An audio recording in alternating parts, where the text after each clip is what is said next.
Hi guys! Magandang tanghali. Late na yung lunch namin. For today's videos guys, magluluto tayo ng ampalaya. Ampalaya kung tuna.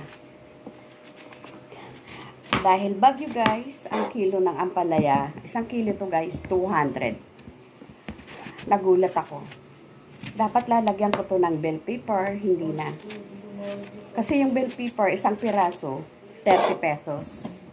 Dati, ano lang, 15 pesos. Ngayon, 30 na, promise. Hindi na ako nag-bell pepper.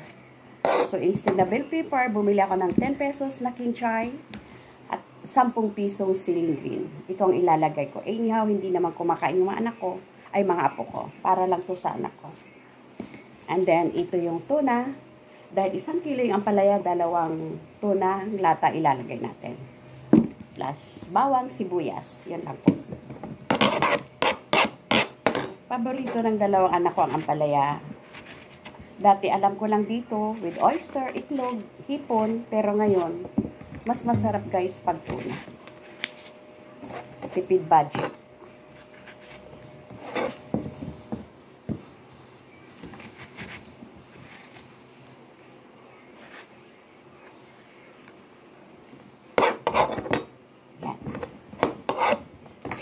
Madali lang naman ito maluto, guys. Okay? So, hiwain na natin. Ang ano dito, guys, para hindi siya mapait, hindi ko siya nilalamas. No. Binababad ko lang sa tubig. Ay! Wait, guys. Mag-ano ako? Mag-ASMR.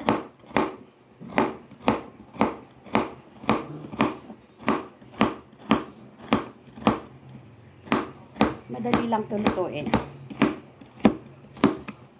Quick.